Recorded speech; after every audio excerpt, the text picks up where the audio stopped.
பிரியமானவர்களே, ஆண்டவராகிய இயேசு கிறிஸ்துவின் நாமத்தினாலே உங்கள் யாவரையும் அன்போடு கூட நான் வாழ்த்துகிறேன்.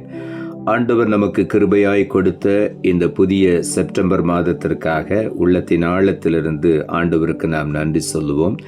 கடந்த 8 மாதங்களும் ஆண்டவர் கிருபையாய் பாதுகாத்து நம்மை வழிநடத்தி கொண்டு வந்திருக்கிறார்.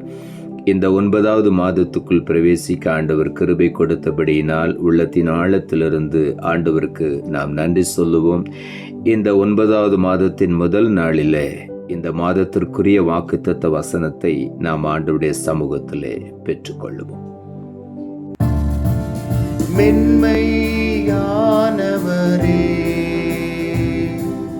மேகஸ்தம்பமே,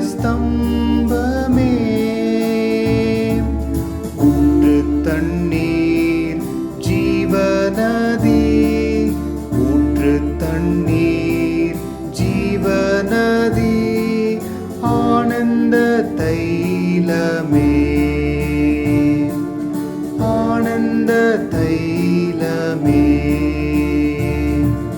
பனி போல பெய்யும் பரிசுத்தரே, மழையாக பொழியும் ஆவியே, ஆவியே, ஆவியே, மழையாக பொழியும் ஆவியே, பனி போல பெய்யும் பரிசுத்தரே, மழையாக பொழியும் ஆவியே. இந்த மாதத்திற்கு என்று ஆண்டவர் கொடுக்கிற ஒரு வாக்குத்தத்த வசனம் ஓசியா தீர்க்கதரிசன புஸ்தகம் 14ஆம் அதிகாரம் 5வது வசனம். ஓசியா 14:5. நான் இஸ்ரவேலுக்கு பனியைப் போல் இருப்பேன், அவன் லீலி புஷ்பத்தை போல் மலருவான், லீபனோனை போல் வேரூன்றி நிற்பான் என்று இந்த மாதத்திற்கென்று ஆண்டவர் நமக்கு வாக்குத்தத்தம் பண்ணியிருக்கிறார். இஸ்ரவேலுக்கு பனியை போல் இருப்பேன் என்று ஆண்டவர் சொல்லுகிறார். பனியை போல ஒவ்வொரு காலையிலும் இந்த மாதத்தின் 30 நாட்களும் ஆண்டவர் நம்மேல் இறங்கி வருவார். அவருடைய வார்த்தை நம்மேல் இறங்கி வரும். பனியை போல் அவருடைய வார்த்தை இறங்கி வரும். எப்படி வனாந்திரத்தில் புல்லின் மேல் அதிகாலை வேளையில பெய்திருந்த பனியில இஸ்ரவேல் ஜனங்கள் வானத்தின் ஆகாரமாகிய மன்னாவை சேகரித்து அவர்கள் சமைத்து அதை சாப்பிட்டார்களோ, அதே போல ஆண்டவர் பனியை போல நம்மேல் இறங்கி அவருடைய வசனத்தை அனுப்புவார். வானத்தின் மன்னாவை ஒவ்வொரு நாளும் அனுப்பி நம்மை பலப்படுத்துகிற தேவனாய் இருக்கிறார். ஆகவே தான் வேதம் சொல்லுகிறது, நான் இஸ்ரவேலுக்கு என் ஜனத்திற்கு பனியை போல் இருப்பேன் என்று சொல்லி. உள்ளத்தின் ஆழத்திலிருந்து ஆண்டவருக்கு நாம் நன்றி சொல்லுவோம். அவன் லீலி புஷ்பத்தை போல மலருவான் என்று இந்த காலை வேளையில் ஆண்டவர் சொல்லுகிறார். முட்களுக்குள்ளே ஒரு லீலி புஷ்பம் எப்படி அழகாக வெண்மையாக மலர்ந்து மனம் வீசுகிறதோ, அதே போல இருளிலே ஒளி வீசுகிறவர்களாக, பரிசுத்தமான தேவ பிரசன்னத்தை வெளிப்படுத்துகிறவர்களாக, நறுமணம் வீசுகிறவர்களாக இந்த செப்டம்பர் மாதத்திலே நம்மை ஆசீர்வதிப்பார். அது மாத்திரமல்ல, லீபனோனை போல் வேரூன்றி நிற்பான் என்று ஆண்டவர் சொல்லுகிறார். இந்த மாதத்திலே லீபனோனில் இருக்கிற சிகரங்களிலே, மலைகளிலே எப்பொழுதுமே பனி பொழிந்திருக்குமாகவே அந்த லீபனோனை குறித்து சொல்லும் பொழுது வெண்மலை என்று சொல்லுகிறார்கள். அந்த அளவுக்கு பனி மூடி இருக்கிற ஒரு மலை. அந்த மலையிலே வளரக்கூடிய ஒரு கேதுரு மரம் அந்த மலையிலே வேரூன்றி நிலை பெற்று நிற்கும் என்று வேதம் சொல்லுகிறது. ஆகவே கேதுரு மரத்தை போல, லீபனோனில் உள்ள கேதுருவை போல என்று வேதத்திலே பல இடங்களிலே குறிப்பிடப்பட்டிருக்கிறது. இங்கே லீபனோனை போல வேரூன்றுவான் என்றால் லீபனோனில் வளருகிற கேதுருவை போல வேரூன்றுவான். மிகவும் உறுதியான ஒரு மரம். அது எவ்வளவு அடி உயரமாய் வளருகிறதோ அதற்கு அதிகமாய் வேர்களை ஆழமாய் விட்டு எந்த புயல் காற்றடித்தாலும், எந்த பனிப்பொழிவுகள் வந்தாலும் அந்த மரத்தை ஒன்றும் சேதப்படுத்த முடியாது. அது கெட்டு போகாத ஒரு மரம். அந்த மரம் ஒன்றை ஒன்று உரசும் பொழுது அதிலே தோன்றுகிறதான ஒரு பிசின் மிகவும் நறுமணத்தை கொடுக்கக்கூடியது. அப்படிப்பட்ட கேதுரு மரத்தை போல, லீபனோனில் உள்ள கேதுரு மரத்தை போல இந்த மாதத்திலே நம் ஒவ்வொருவரும் கிறிஸ்துவிலே வேரூன்றி நிலை பெற்று நிற்க ஆண்டவர் உதவி செய்வார். கண்மலைகளிலே வேரை ஆழமாய் செலுத்தி அந்த கண்மலையை இறுக்கமாய் பிடித்து நிற்கிறது தான் அந்த கேதுரு மரம். ஆகவே எவ்வளவு பெரிய புயல் காற்று வீசினாலும் அதை சேதப்படுத்த முடியாது. அந்த மரம் படர்ந்து வளருகிற ஒரு மரம். அந்த மரத்துக்கு கீழே அநேகர் நிழலிலே ஒதுங்கக்கூடிய அளவுக்கு அந்த மரம் செழிப்பாயிருக்குமாம். ஆகவே இந்த காலை வேளையில் ஆண்டவர் சொல்லுகிறார், லீபனோனை போல நீ வேரூன்றி கிறிஸ்துவிலே வேரூன்றி நிலை பெற்று நிற்பாய் என்று சொல்லுகிறார்.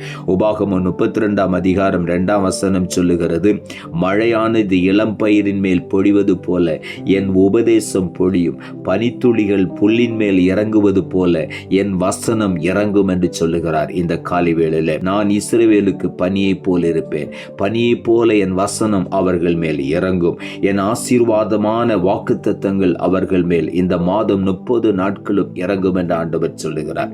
ஏசாயா தீர்க்கதரிசன புத்தகம் 27 அதிகாரம் 6 சொல்லுகிறது, யாக்கோபு வேர் பெற்று இஸ்ரவேல் பூத்து காய்த்து உலகத்தை பலனால் நிரப்பும் நாட்கள் வரும். இந்த செப்டம்பர் மாதத்திலே நாம் கிறிஸ்துவிலே வேரூன்றி நிலை பெற்று பூத்து காய்த்து பலனினால் நிரம்புகிற நாட்களாக இந்த நாட்களை ஆண்டவர் தருகிறார்.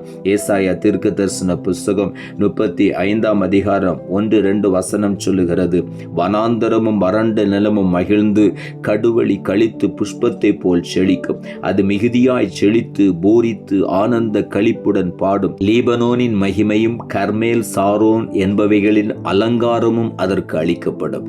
அவர்கள் கர்த்தருடைய மகிமையும் நமது தேவனுடைய மகத்துவத்தையும் காண்பார்கள் என்று வேதம் சொல்லுகிறது. வனாந்தரமும் வறண்ட நிலமும் மகிழ்ந்து கடுவழி கழித்து என்று எழுதப்பட்டிருக்கிறது. வனாந்தரத்தை போல, வறண்ட நிலத்தை போல, கடுவெளியைப் போல, வறட்சியான ஒரு பூமியைப் போல இருக்கிற நம்முடைய வாழ்க்கை இந்த செப்டம்பர் மாதத்தில், இந்த 9வது மாதத்தில் மகிழ்ந்து கழித்து புஷ்பத்தை போல செழிக்க செய்வேன் என்று ஆண்டவர் சொல்லுகிறார். மாத்திரமல்ல, நான் மிகுதியாய் செழித்து பூரித்து ஆனந்த களிப்புடன் ஆண்டவர் நம்மை பாட வைப்பேன் என்று சொல்லுகிறார். லீபனோனுடைய மகிமை, கர்மேல் சாரோன் என்பவைகளின் அலங்காரத்தை ஆண்டவர் இந்த மாதத்தில் நமக்கு கொடுப்பேன் என்று சொல்லுகிறார். அதே போல கர்த்தருடைய மகிமையும் தேவனுடைய மகத்துவத்தையும் ஆண்டவர் இந்த மாதத்திலே நமக்கு வெளிப்படுத்துவேன் என்று வாக்கு பண்ணுகிறார். உள்ளத்தின் ஆழத்திலிருந்து ஆண்டவருக்கு நன்றி சொல்லுவோம். சங்கீதங்களின் புஸ்தகம் 92 அதிகாரம் 12 சொல்லுகிறது, நீதிமான் பனையை போல் செழித்து லீபனோனில் உள்ள கேதுருவை போல் வளருவான் என்று. இந்த காலை வேளையில நாம் ஒவ்வொருவரையும் ஆண்டவர் தம்முடைய இரத்தத்தினாலே நீதிமான்களாய் உருவாக்கி இருக்கிறபடியினால் இந்த மாதத்திலே பனையை போல என்று வேதத்தில் சொல்லப்பட்டிருக்கிறது. பேரிட்ச மரங்களை குறித்து அங்கு குறிப்பிடுகிறது. அநேகருக்கு பிரயோஜனமான ஒரு ஆசீர்வாதமான நீதிமானாய் நம்முடைய வாழ்க்கை ஆண்டவர் மாற்றுவார். இந்த மாதத்தில் பனையை போல நாம் செழிப்போம், லீபனோனில் உள்ள கேதுருவை போல ஓங்கி வளருவோம், பலனுள்ளவர்களாய் இருப்போம். கிறிஸ்துவாகிய கன்மலையில் உறுதியாய் வேர் பெற்றி கனி கொடுக்கிறவர்களாய் இந்த மாதத்தில் ஆண்டவர் நம்மை ஆசீர்வதிக்கிறார். சங்கீதம் 133 சொல்லப்பட்டிருக்கிறது, இதோ சகோதரர் ஒருமித்து வாசம் பண்ணுவது எவ்வளவு இன்பமாய் இருக்கும். ஆரோனுடைய சிரசில் ஊற்றப்பட்டு அவன் தாடி வழியாய் வழிந்து அவனுடைய அங்கியை அணைக்கிற ஒரு நல்ல தைலத்தை போல் இருக்கும் என்று வேதம் சொல்லுகிறது. எர்மோன் மேலே சியோன் பர்வதங்களின் மேலும் இறங்கும் பனிக்கதை ஒப்பிடுகிறார். ஆகவே நாம் சகோதர சிநேகத்திலே வளர்ந்து இந்த மாதத்திலே கனி கொடுக்கிறவர்களாய் நாம் காணப்பட வேண்டும் என்று ஆண்டவர் விரும்புகிறார். அங்கே கர்த்தர் என்றென்றைக்கும் ஆசீர்வாதத்தையும் ஜீவனையும் கட்டளையிடுகிறார் என்று எழுதப்பட்டிருக்கிறது. இந்த மாதத்திலே அநேக ஆசீர்வாதங்களை, ஜீவனை, பலனை பெற்றுக்கொள்ளுகிற ஒரு மாதமாய் ஆண்டவர் நமக்கு ஆசீர்வதித்து தருகிறார். ஆகவே உள்ளத்தின் ஆழத்திலிருந்து ஆண்டவருக்கு நாம் நன்றி சொல்லுவோம், நாம் ஜெபிப்போம். அன்புள்ள ஆண்டவரே, நீர் கொடுத்த இந்த புதிய மாதத்திற்காக உமக்கு நன்றி செலுத்துகிறோம். இந்த மாதத்திற்கு நீர் கொடுத்த வாக்குத்தத்த வார்த்தைக்காக நன்றி. நான் இஸ்ரவேலுக்கு பனியை போல் இருப்பேன், அவன் லீலி புஷ்பத்தை போல் மலருவான், லீபனனை போல் வேரூன்றி நிற்பான் என்ற வாக்குத்தத்தத்தை கொடுத்தீர். இந்த வாக்குத்தத்தத்தை இந்த மாதத்திலே இந்த 30 நாட்களும் நாங்கள் சுதந்திரித்துக் கொள்ள உதவி செய்யும். இஸ்ரவேலுக்கு பனியை போல் இருப்பேன் என்று சொன்ன ஆண்டவருடைய வசனம் பனியை போல, வாக்குத்தத்தங்கள் பனியை போல ஒவ்வொருவர் மேலும் இறங்கி அவர்களை பலப்படுத்துவதாக.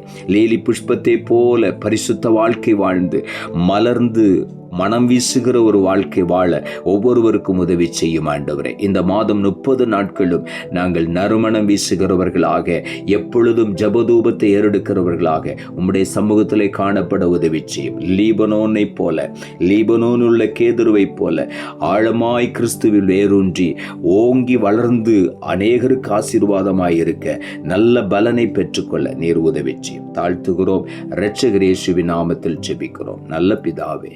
ஆமென்.